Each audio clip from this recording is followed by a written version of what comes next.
नमस्कार बच्चों, कैसे हैं आप सब। आशा करती हूँ आप सभी अच्छे होंगे, स्वस्थ होंगे, खुश होंगे और अपनी पढ़ाई भी अच्छे से कर रहे होंगे। तो जैसा कि आप सभी जानते हैं, मैं हूँ आपकी हिंदी की अध्यापिका और मैं स्वागत करती हूँ आप सभी का आईसीटी वर्चुअल क्लासरूम में।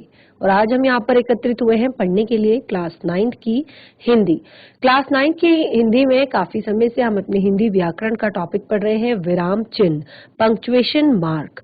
तो जी ये चिन्ह हम काफी यहाँ पर 10 से 12 विराम चिन्हों के बारे में हमने पढ़ा और सभी विराम चिन्हों को हमने बहुत अच्छे से डिस्कस किया और सभी विराम चिन्हों को हमने उदाहरणों के साथ विद एग्जाम्पल्स हमने समझा कि किस तरह से कौन से विराम चिन्ह को प्रयोग किया जाता है, कैसे उच्चारण करते वक्त हमें रुकना होता है। तो आज हम जो हमारा लास्ट विराम चिन्ह यहाँ पर है कि विवरणात्मक विराम चिन्ह क्या होता है, आज हम इसे पढ़ेंगे और साथ ही अपने पूरे टॉपिक को एक बार रिवाइज करेंगे और उसके बाद इससे जुड़े कुछ अभ्यास के जो प्रश्न हमने यहाँ पर हमने जो भी विराम चिन्ह किए हैं उससे जुड़े हुए अभ्यास के प्रश्न हम यहाँ पर करेंगे। तो आप सभी रेडी हो जाइए अपनी कॉपी पेन पेंसिल लेकर, हम चलते हैं स्मार्ट बोर्ड की तरफ। शुरू करते हैं अपने आज का सेशन। सभी बच्चे ध्यान पूर्वक पढ़ेंगे और समझने का प्रयास करेंगे। तो हमने अपने पिछले सेशन में लास्ट जो हमारी क्लास थी उसमें हमने पढ़ा था यहाँ पर हंस पद चिन्ह के बारे में। तो हंस पद चिन्ह के बारे में हमने यहाँ पर पढ़ा था कि लिखित भाषा का प्रयोग करते समय यदि कुछ अंश छूट जाए, यानी कि अगर कोई अंश छूट जाता है लिखते लिखते, तो उसको लिखने के लिए, क्योंकि लिखना तो है ही वरना अर्थ का अनर्थ हो जाएगा। कोई बात जो है अगर हम कुछ बोल रहे हैं तो हमारे भाव स्पष्ट नहीं हो पाएंगे, हम अपनी बात को क्लियर नहीं कर पाएंगे, तो उसको लिखना तो है ही। इसके लिए हंस पद चिन्हों का प्रयोग किया जाता है और इसीलिए क्योंकि यहाँ पर हमसे त्रुटि हो गई है और हम अपनी उस गलती को ठीक कर रहे हैं, तो इसीलिए हम इसको त्रुटि परक चिन्ह भी कहते हैं। यानी कि त्रुटि, आपको गलती, ये यहाँ पर आपको दिखाता है कि गलती हो गई है और ये यहाँ पर लिख दिया गया है। तो इस तरह से हमने इसको समझा और इसके कुछ एग्जाम्पल्स हमने यहाँ पर दिए। जैसे हमने कहा मैं विद्यालय नहीं जाऊंगा, तो आपकी बात स्पष्ट नहीं हो पा रही है कि मैं विद्यालय नहीं जाऊंगा, कब नहीं जाऊंगा, आज नहीं जाऊंगा, कल नहीं जाऊंगा, परसों नहीं जाऊंगा। लेकिन जब यहाँ पर मैंने हंस पद चिन्ह का प्रयोग करके कल शब्द का प्रयोग किया, क्योंकि ये छूट गया था, तो मैं कल विद्यालय नहीं जाऊंगा।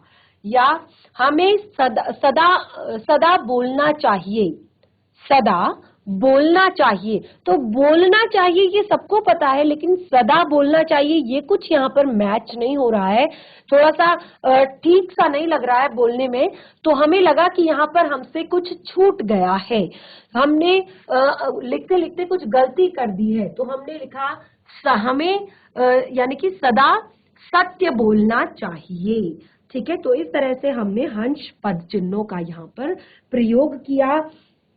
और मैं एक और एग्जांपल इसमें हम लेते हैं, मैं बाजार जाऊंगी, मैं बाजार जाऊंगी। ये शब्द हमने यहाँ पर लिखा कि मैं बाजार जाऊंगी। तो जो हमने शब्द लिखा मैं बाजार जाऊंगी, ये जो हमारा शब्द है ये है मैं आज। क्योंकि देखिए आपने कहा मैं बाजार जाऊंगी, कब जाऊंगी ये हमने यहाँ पर क्लियर नहीं किया कि हम कब बाजार जाएंगे। तो अगर मैंने यहाँ पर शब्द लिख दिया आज, अगर मैं कहूँ मैं कल बाजार जाऊंगी, मैं परसों बाजार जाऊंगी, या मैं कल बाजार गई थी, ऐसे भी हम लिख सकते हैं। यानी कि हमने क्लियर करने के लिए यहाँ पर बात को क्लियर कर रहे हैं हम। तो इस तरह से हमने नीचे की तरफ, ध्यान रखिएगा, बिल्कुल जब हम वाक्य लिखते हैं तो हम नीचे की तरफ, जैसे अगर मैं यहाँ पर एग्जाम्पल लिखूं, राम ने कहा था मानव ही श्रेष्ठ है। राम ने कहा था मानव ही श्रेष्ठ है। तो राम ने कहा था मानव ही श्रेष्ठ है। ये आपका थोड़ा सा यहाँ पर अटपटा सा लग रहा है, थोड़ा सा अलग सा लग रहा है बोलने में। तो हम लिखेंगे राम ने कहा था मानव मानव राम ने कहा था मानव धर्म। ठीक है, तो हमेशा नीचे की तरफ आप यहाँ पर लगाएंगे नीचे जो आपका हंस पद चिन्ह है, और ऊपर की तरफ आप लिखेंगे जो भी आपका छूट गया है शब्द। तो राम ने कहा था मानव धर्म ही श्रेष्ठ है। तो इस तरह से अभी तक हमने यहाँ पर अपने 11 विराम चिन्हों को पढ़ लिया है। 11 विराम चिन्हों को हमने समझ लिया। सभी बहुत अलग अलग तरह के विराम चिन्ह हमने यहाँ पर पढ़े। तो अब हम यहाँ पर एक और विराम चिन्ह जो कि हमने कल ही आपके साथ डिस्कस किया था, उस विराम चिन्ह को पढ़ेंगे। बहुत ही ज्यादा महत्वपूर्ण है, आप यूज करते हैं उसको। ये नंबर 12 है। नंबर 11 विराम चिन्हों को हम पढ़ चुके हैं। ये है आपका विवरण चिन्ह। विवरण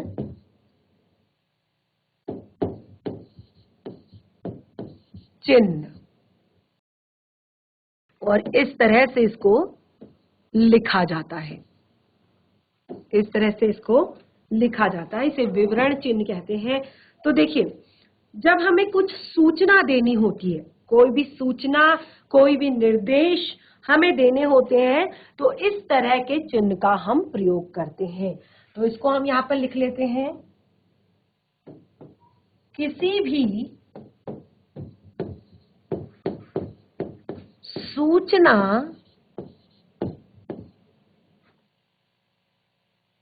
निर्देश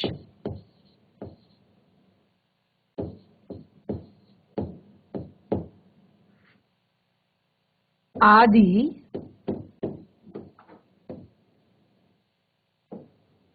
देने के लिए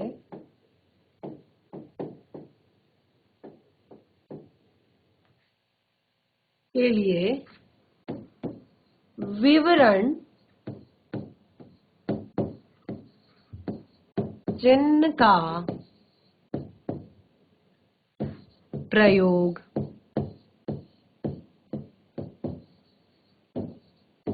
किया जाता है।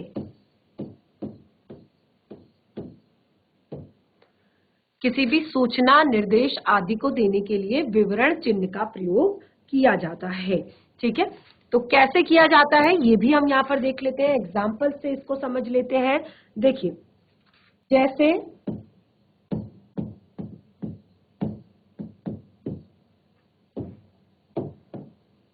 आप बता रहे हैं कि कर्म के आधार पर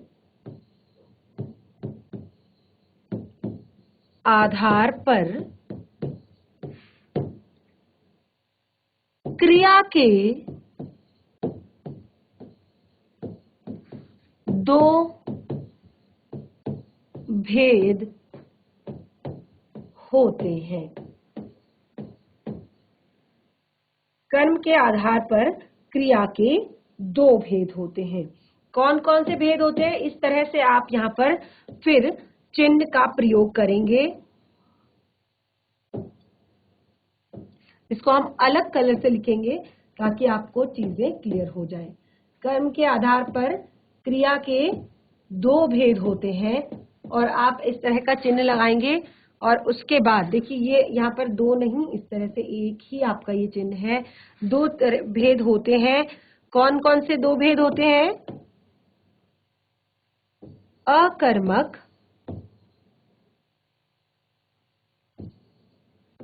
और सकर्मक। तो यहाँ पर आप सूचना दे रहे हैं कि कर्म के आधार पर क्रिया के 2 भेद होते हैं। तो इस तरह से आप विवरणात्मक चिन्ह लगाएंगे और फिर विवरण देंगे कि 2 भेद होते हैं, अकर्मक और सकर्मक। ठीक है, यहाँ पर आपने क्लियर कर दिया कि 2 भेद होते हैं, और उसके बाद आपने विवरण दिया कि कौन कौन से 2 भेद होते हैं। सबसे पहले अकर्मक और फिर सकर्मक। इसी तरह एक और एग्जाम्पल हम इसका लेंगे। राजा दशरथ के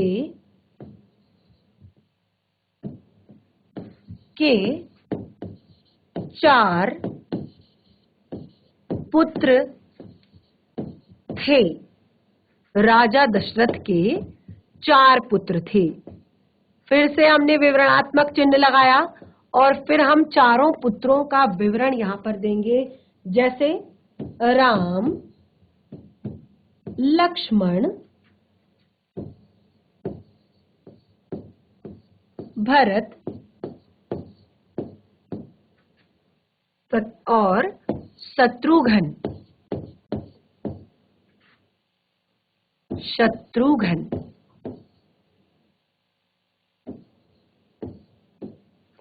राजा दशरथ के 4 पुत्र थे, राम, लक्ष्मण, भरत और शत्रुघ्न। तो इस तरह से आप यहाँ पर बिल्कुल अच्छे से क्लियर हो गए हैं कि आपको कौन से विराम चिन्ह का प्रयोग कब और कैसे करना है, किस तरह से करना है। तो लगभग देखिए हमने 12 विराम चिन्ह यहाँ पर पढ़ लिए हैं। सभी को एक बार रिवाइज करते हैं, फिर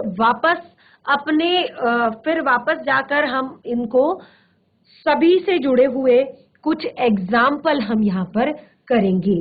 तो देखिए सबसे पहले हम शुरू करते हैं आपके पूर्ण विराम से, यानी कि हमने पूर्ण विराम चिन्ह को सबसे पहले पढ़ा था, तो पूर्ण विराम चिन्ह से हम स्टार्टिंग करेंगे।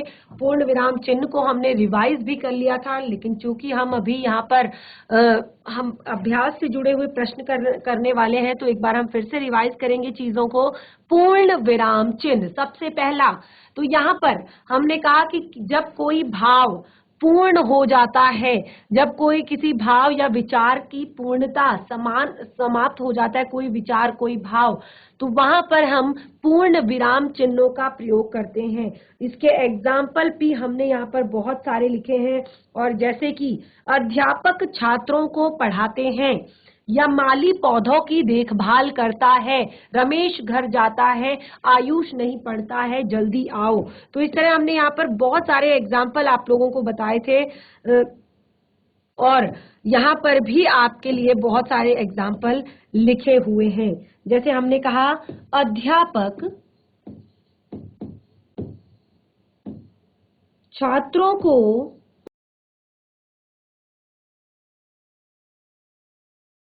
पढ़ाते हैं। अध्यापक छात्रों को पढ़ाते हैं, भाव की समाप्ति हो गई और आपका पूर्ण विराम भी यहाँ पर लग गया, भाव आपका कंप्लीट हो गया। आपने अपनी बात कह दी, अध्यापक छात्रों को पढ़ाते हैं, भाव क्लियर, तो आपने पूर्ण विराम यहाँ पर लगा दिया। तो इसी तरह से अगला हमने यहाँ पर पढ़ा था अल्प विराम। तो अल्प विराम में हमने कहा कि वाक्य के मध्य में जो अर्ध विराम से कम समय, यानी कि आपको अर्ध विराम से, देखिए आपका अर्ध विराम होता है कि आप बिल्कुल बीच में, यहाँ पर जहां पर वाक्य के इच्छित भाव को प्रकट करना हो, उसके लिए आपने पूर्ण विराम की अपेक्षा 1/4 समय के लिए रुकना पड़े, तो वहां पर हमें अल्प विराम का हम प्रयोग करते हैं, जहां पर हमें पूर्ण विराम की अपेक्षा 1/4 समय के लिए रुकना पड़ता है, यानी कि अर्ध विराम से भी कम समय आपको यहाँ पर लगता है, तो उसको हमने अल्प विराम कहा। और आप अल्प विराम के एग्जाम्पल यहाँ पर देख सकते हैं। हमने अल्प विराम के एग्जाम्पल यहाँ पर दिए थे कि जब हम समान स्तर के अलग अलग शब्दों को, समान स्तर के एक से अधिक शब्दों को अलग अलग दिखाने के लिए इसका प्रयोग करते हैं। जैसे हमने यहाँ पर नाम लिखे थे, कुछ फलों के नाम यहाँ पर लिखे थे, तो आप देख सकते हैं हमने किस तरह से अल्प विराम चिन्हों का प्रयोग किया है। अल्प विराम चिन्हों का प्रयोग हमने यहाँ पर किया है। आगे बढ़ेंगे, नंबर 3 में हमने पढ़ा था कि देखिए, और भी हमने इसमें बताया था कि संबोधन के बाद भी हम इसका प्रयोग करते हैं, और पत्र में अभिवादन लिखते समय भी हम इसका प्रयोग करते हैं। उसके बाद अर्ध विराम चिन्ह। अर्ध विराम चिन्ह हमने कहा कि पूर्ण विराम से कम समय के लिए हम इसमें रुकते हैं। पूर्ण विराम क्या होता है कि पूर्ण विराम में आप पूरी तरह से रुक जाते हैं, आपका भाव समाप्त हो जाता है, आपके वाक्य की आपके विचार की पूर्णता हो जाती है। अर्ध विराम में हमने कहा कि जो अर्ध विराम है वो पूर्व विराम और अल्प विराम के मध्य का चिन्ह है। ठीक है, अर्ध विराम क्या है? पूर्ण और अल्प के मध्य का चिन्ह है। इसमें पूर्ण विराम से कम समय तथा अल्प विराम से अधिक समय के लिए रुकना पड़ता है। और यहाँ पर हमने कुछ एग्जाम्पल्स भी दिए थे आप लोगों को कि भारत संसार का धर्म गुरु है, ऐसा सभी मानते हैं। तो देखिए यहाँ पर हमने चिन्ह भी लगाए हैं कि किस तरह से हमने अर्ध विराम चिन्हों का प्रयोग यहाँ पर किया है। मैं आपका पैसा चुका दूंगा, निश्चिंत रहिए। ठीक है, इसी तरह जो यहाँ फूल माला चढ़ाते हैं उनकी मनोकामना पूर्ण होती है। ठीक है, तुम्हारी इन बातों पर कोई विश्वास नहीं करेगा क्योंकि ये झूठी है। तो ऐसे जब आप यहाँ पर शब्द वाक्य प्रयोग करते हैं तो उनमें आप अर्ध विराम चिन्हों का प्रयोग करते हैं। आगे बढ़ते हैं। तो देखिए अगला हमने यहाँ पर अपना जो विराम चिन्ह पढ़ा है, देखिए यहाँ पर मैंने सारी चीजें आपको क्लियर की कि कब कब किन किन परिस्थितियों में आपने अर्ध विराम चिन्हों का प्रयोग करना है। सबसे पहले हमने कहा कि जब दो या दो से अधिक स्वतंत्र उपवाक्यों के बीच में योजक शब्द ना हो तब आपको अर्धविराम चिन्ह का प्रयोग करना है। तो योजक शब्द हमने बता दिया था यहाँ पर कि कौन कौन से योजक शब्द होते हैं। जैसे हमने कहा वह देर से उठा और उसने नहाकर नाश्ता किया। तो देखिए हमने यहाँ पर और शब्द का प्रयोग नहीं किया है, यानी कि योजक शब्द का प्रयोग हमने यहाँ पर नहीं किया है। दूसरी स्थिति, मिश्रित या संयुक्त वाक्य बनाने में विपरीत अर्थ प्रकट करने वाले, यानी कि जब कभी आप मिश्रित शब्द लिख रहे हैं या संयुक्त वाक्य जब आप बना रहे हैं तो ऐसी स्थिति में जो विपरीत अर्थ प्रकट करने वाले होते हैं उनके बीच में भी आप अर्धविराम चिन्ह का प्रयोग करते हैं। जैसे वह मेरे घर आता है, मैं उसके घर नहीं जाता। ठीक है, दोनों आपस में विपरीत चिन्ह है। इसके बाद हमने अगला पढ़ा था प्रश्न सूचक। प्रश्न सूचक यानी कि जहां पर प्रश्न पूछे जाने का बोध होता है वहां पर हम प्रश्न सूचक चिन्ह का प्रयोग करते हैं। जैसे आप कौन हैं, तो आपको लग रहा है कि यहाँ पर प्रश्न पूछा जा रहा है, लास्ट में हम प्रश्न सूचक चिन्ह का प्रयोग करते हैं।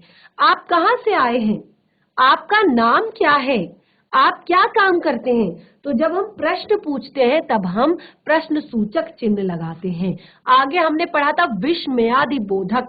जब भी विस्मय का अर्थ होता है आश्चर्य, भय, घृणा, शोक आदि भाव, जो ये भाव हमारे मन में आते हैं, तो जब भी हम इस तरह के शब्दों का प्रयोग करते हैं, यानी कि अगर आश्चर्य से भरे हुए शब्दों का प्रयोग करें, घृणा से भरे हुए शब्दों का प्रयोग करें, शोक से या दुख से भरे हुए शब्दों का अगर प्रयोग करें तो हम उसके साथ विस्मयादि बोधक चिन्ह का प्रयोग भी करते हैं, जैसे कि स्पष्ट रूप से हमने यहाँ पर आपको क्लियर करवाया है।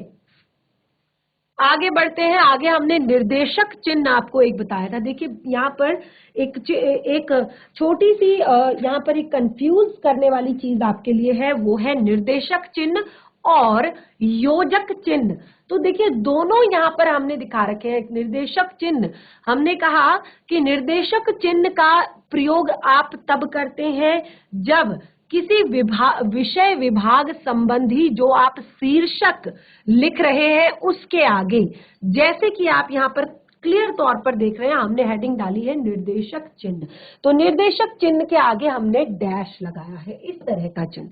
तो आप देख सकते हैं इसको हम निर्देशक चिन्ह कहते हैं क्योंकि ये विषय विभाग संबंधी शीर्षक है और इसके आगे हमने लगाया है। और दूसरा, जहां उदाहरण देना हो या जैसे के बाद जब आप उदाहरण देते हैं तो उसमें आप लिखते हैं जैसे, तो जैसे आप के आगे आप डैश लगाते हैं, वो आपका निर्देशक चिन्ह है। उसके बाद लेखक के नाम के आगे या संवाद में बोलने वाली की बात से पहले, तो इसको आप एग्जाम्पल से समझिए। जैसे संवाद की बात करें, राजेश, तो राजेश के आगे डैश किया, आज मैं दशहरा मेला देखने जा रहा हूं। उसके बाद नेहा, आज मुझे जल्दी घर जाना है। अगला एग्जाम्पल, स्वराज हमारा जन्म सिद्ध अधिकार है। तो ये एक नारा है और ये दिया है लोकमान्य तिलक जी ने, लोकमान्य तिलक जी ने, और उनके नाम के आगे हमने ये डैश, ये निर्देशक चिन्ह लगाया है। इसी तरह और भी एग्जाम्पल हमने यहाँ पर दिए थे। और बाकी है हमारे योजक चिन्ह, बाकी हमारा योजक चिन्ह। तो इसमें देखिए दोनों का जो योजक चिन्ह है और चाहे निर्देशक चिन्ह है, इनके चिन्ह जो है वो दोनों के सेम है, लेकिन यूज जो है यानी कि प्रयोग जो है वो आपको अलग अलग तरह से करने हैं। निर्देशक चिन्ह में आपका चिन्ह जो है थोड़ा सा बड़ा होता है, योजक चिन्ह में आपका चिन्ह थोड़ा सा छोटा होता है। तो देखिए योजक चिन्ह का अर्थ है जोड़ने वाला। अभी तक हम निर्देश देने के लिए, किसी शीर्षक को स्पष्ट करने के लिए चिन्ह लगा रहे थे, लेकिन अभी हम जोड़ने वाला, यानी कि जहां पर दो शब्द आपस में जुड़ रहे हो या युग्म शब्द हो या तुलनात्मक शब्द हो, वहां पर हम इनको लगा रहे हैं। जैसे देखिए एग्जाम्पल से देखते हैं, हमने यहाँ पर बहुत सारे योजक शब्दों का प्रयोग किया है और आप सभी में देख सकते हैं हमने योजक चिन्हों को लगाया है। जैसे हमने कहा विपरीत अर्थ प्रकट करने वाले, दिन रात, तो दोनों के बीच में योजक चिन्ह। अमीर गरीब, दोनों के बीच में योजक चिन्ह। खाते खाते, पीते पीते, भरत सा भाई, चांद सी सूरत, रोते रोते, चलते चलते। तो ये सभी क्या है आपके योजक चिन्ह है, क्योंकि ये दोनों को आपस में जोड़ रहे हैं।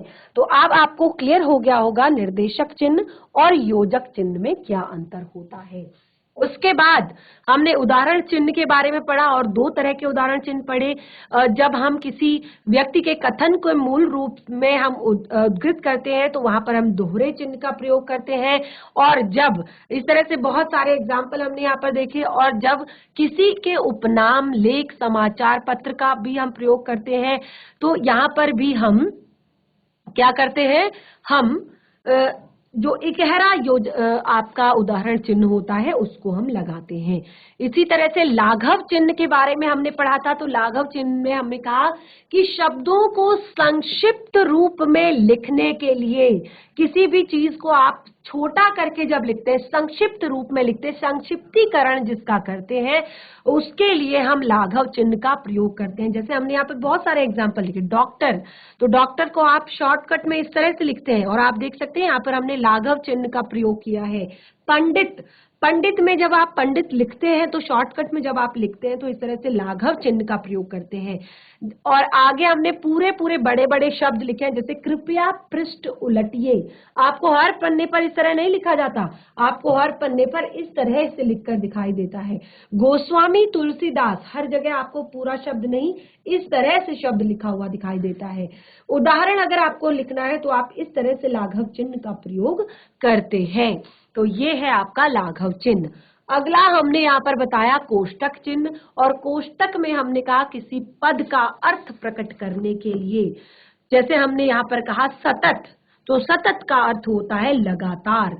और दूसरा हमने यहाँ पर बताया कि जब भी आप क्रम सूचक अंकों और अक्षरों को अलग अलग करना चाहते हैं तो तब भी आप कोष्टक चिन्हों का प्रयोग करते हैं, जैसे कि यहाँ पर, क्योंकि जब भी आप वाक्य लिखते हैं, सेंटेंस लिखते हैं, अगर उनमें क्रम संख्या अगर आप डालते हैं, उनको अगर आपको बाकी वाक्यों से, बाकी शब्दों से अगर अलग अलग करना है तो आप उनको, चाहे वो अंक हो चाहे वो शब्द हो, उनको आप कोष्टक में बंद करते हैं। ठीक है, ये आपको क्लियर हो गया। आगे हमने हंस पद चिन्ह को अभी अभी पढ़ा है, सभी को क्लियर है। हंस पद चिन्ह का प्रयोग लिखित भाषा में त्रुटि जब आ जाती है, कुछ अंश जब छूट जाता है तो उसको लिखने के लिए हम हंस पद चिन्ह का प्रयोग करते हैं। अगला हमने यहाँ पर विवरण चिन्ह पढ़ा, जो अंतिम हमारा लास्ट 12th जो हमारा नंबर है। विवरण चिन्ह में हमने कहा कि किसी भी सूचना, निर्देश आदि को देने के लिए, देखिए जब हम कोई भी सूचना दे रहे हैं, निर्देश दे रहे हैं, तो जैसे हमने सूचना दी और उसके बाद हमने उसका विवरण दिया, तो जैसे हमने यहाँ पर बहुत ही क्लियर, कर्म के आधार पर क्रिया के दो भेद होते हैं, ये सूचना दे दी हमने आपको। उसके बाद विवरणात्मक चिन्ह लगाया और उसके बाद दोनों का विवरण दिया कि कौन कौन से आपके चिन्ह होते हैं। तो ये हमारे सभी जो यहाँ पर क्लियर हो गए हैं, जितने भी हमारे चिन्ह हैं। अब हम कुछ यहाँ पर एग्जाम्पल्स लेते हैं, कुछ उदाहरण लेते हैं और उनको आपने यहाँ पर सॉल्व करना है। तो हमारे अभ्यास के प्रश्न शुरू होते हैं। नेक्स्ट पेज से हम करेंगे अभ्यास के कुछ प्रश्न।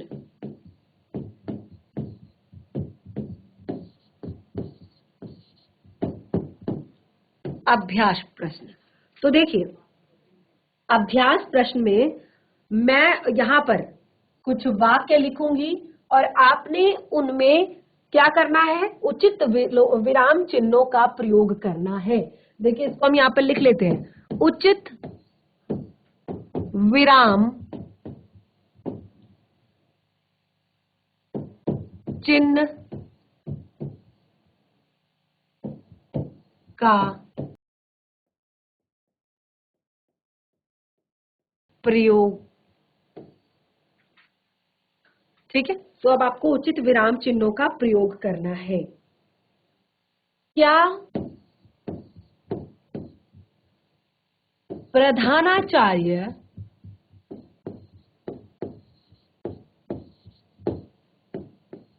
जी आज नहीं आए हैं?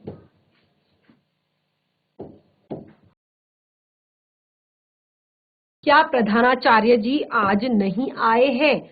तो इस तरह से आपने यहाँ पर चिन्ह लगाना है कि कौन सा चिन्ह यहाँ पर लगेगा। अगला है हमारा, सुभाष चंद्र बोस ने कहा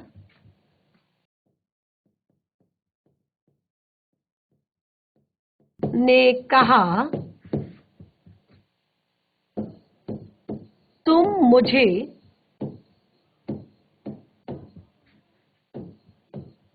खून दो,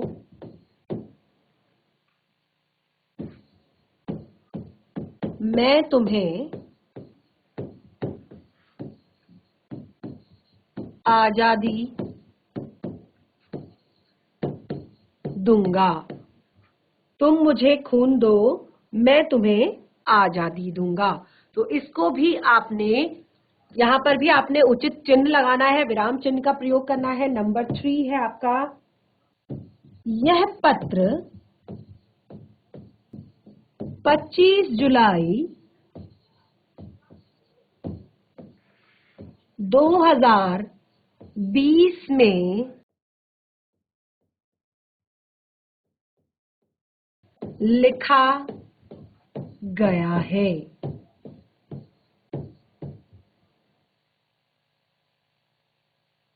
सुमन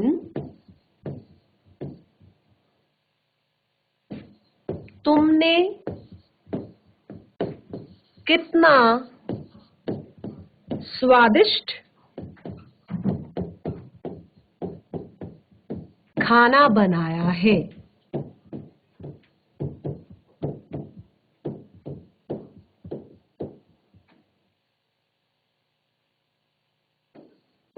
बचो बचो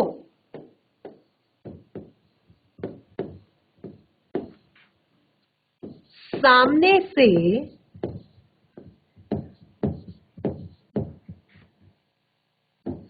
सांड आ रहा है।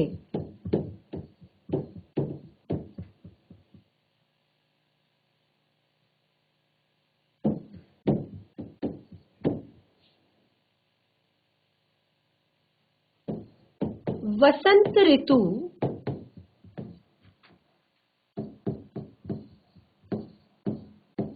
के त्योहार होली, वसंत पंचमी,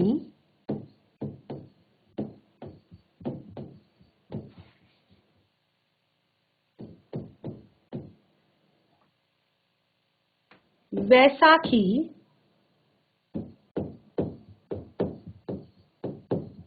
हमें उत्साह से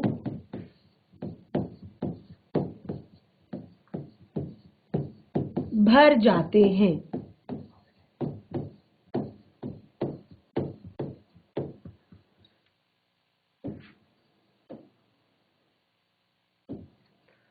तो यहाँ पर हमने 6 आपको प्रश्न दे दिए हैं अभ्यास के, और इन सभी में सबसे पहले आपने सभी वाक्यों को पढ़ना है ढंग से, और उसके बाद आपने देखना है कि कौन सा विराम चिन्ह यहाँ पर लग रहा है और कहाँ पर लग रहा है और कैसे लग रहा है और कौन सा विराम चिन्ह इसमें नहीं लगा हुआ है।